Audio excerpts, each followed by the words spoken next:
friends. It's Jay Sexton from Sexton Financial Mentoring, bringing you another video in our budget series, Episode 9, New Year, New Tab. In this video, I'll show you how to create a new tab for the next year in your budget.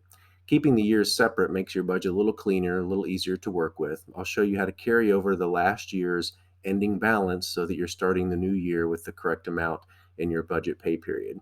Using Microsoft Excel's formulas is really important in this case because if you make a mistake manually and you're trying to remember that and you make other mistakes, it'll follow your budget forever. So I encourage you to use those formulas as I show you to keep that from happening. So when you make updates after you reconcile or anything else, it'll carry forward without you having to remember to do it.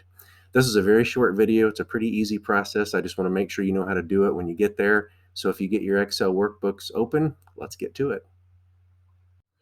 Okay, here we have where we left off at the pay period ending July 27th, and I'm going to show you how to add a tab to start a new year. Now, I'm not going to go through and complete this entire budget workbook just to get to the end of the year and show you how, because it doesn't really matter where the date falls. It'll be the same process for adding a new year tab either way. So you'll notice this column is K, which means we know we have some hidden columns like I showed you before. So I'm going to go ahead and left click up in the corner, right click on the column header, and I'm going to unhide those. So we're starting all the way back here at A. Now for this year, for 2023, and on the alternating pay schedule that this example falls on, the last pay period for 2023 will start on December 29th. So it's going to be very rare on the calendar that the first day of the next year is going to start on that payday. So you're either going to start the next tab at the end of the current year and carry it into the next year, or you're going to let some of the current year go into the next year, and then you'll start the next year's tab on whatever that first pay period is. So either way, it doesn't matter. It all works out the same in any case. So to add a new year, we're just going to go down here to the tab we already have selected. We're going to right click, and then we're going to say Insert. That's going to add a new tab for us. We're actually going to insert a worksheet, which is the default selection. So you're just going to hit OK. And it's going to call it Sheet 1, and it's going to be all the way at the beginning, which is what we want. First thing we're going to do is we're going to rename that. So we're going to right click, and we'll say Checking 2024. Now, I had been copying these and just deleting the data because that's how I prefer to do it. But to save a little time, we'll just go up to our blank form. So we're going to select those. Go ahead and select all 5. Copy that, and we're going to come over to our new pay period, or our new year rather. Select those 5 columns, right click and paste that first option. So now we have a pay period starting on our next year's tab, which is 2024.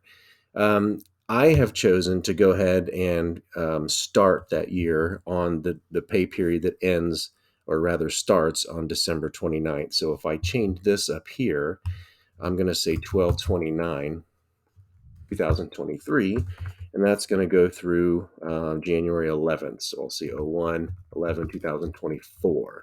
So again, you could have chosen to end the last year with this pay period, and then start the next year with the January 12th pay period. It really does not make any difference. That's totally up to you, however you want to do that. This is kind of left over. I really prefer this to be at the top. I just hadn't fixed that yet, so I'm just going to move it. Now you have to remember, one of the key components of this budget is carrying this balance forward from the previous pay period, and we still have to do that here. I don't like the idea of manually typing that in, because if we have to make any changes back here because we have something reconciled where we typed in the wrong amount and the bank sends us our statement and we have to make a correction, if we're doing this manually, well, that's just a lot of extra work, and we'll probably forget it and mess it up. So I just like it to be carried over automatically. So just like we did before, this is going to be set equal to, so we're actually going to select that cell and we're going to type equal. But then we're going to go back here, click on our last year's tab, and we're just going to click once to highlight the balance of the very last pay period that we left off. So you'll see that little dotted or dashed line around it, and then hit enter. That's all you do. And now you'll see if you click on this, it says this is equal to Checking 2023, that's the tab where the cell A36 is located. So it's now equal to that cell. So if we make any changes in here, see right now it says 308.32. So I'm just going to come in here and I'm going to put $100. I'm going to take $100 out just to show you. So that changed to 208.32, and look at that. This automatically changed. So we don't have to remember to go in and do that manually, which is that just sets us up for problems. This will all work out the exact same way. We'll come in here to our budget, we'll select the date range of the pay period, we'll take out all of our scheduled transactions, we'll account for our planned savings, we'll account for our budget bucket amounts and our estimated income. The only other difference that'll really happen at the next year is you'll go to your savings and you'll update these. So your savings will now be savings 2024, and you'll look at these, and if those are still appropriate, you'll put those in here as your planned savings for that year. Now this budget year plus one will now be for 2025, and so you'll have to decide, is all this correct? Do I need to update it? Do I have different plans? Do I want to spend less or more for Christmas, birthdays? Am I still planning a vacation, and so forth? And then the same for budget year plus two, that'll be for 2026. So adding the tab for the next year, renaming it, putting your budget template in there, and then carrying over that previous amount is really the extent of adding a year. It's pretty easy.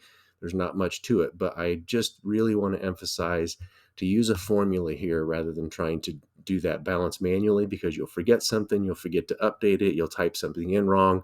And once you make a mistake like that, it will carry through your budget forever, and trying to find that is really hard. So take advantage of Excel's formulas. They're really good, they're really easy to use, and it'll save you a lot of headache. Thanks for watching, and thanks to all of you who have supported SFM in the past. While we do not charge for our instructional videos, we do need your support to keep them free.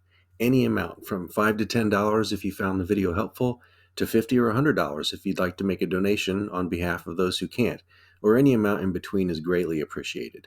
You'll see here a few convenient ways to contribute, and every single bit helps to keep our mission going, including subscribing to the channel and sharing the videos, so please do that too. Until next time, remember to sacrifice while it's voluntary. Bless you all.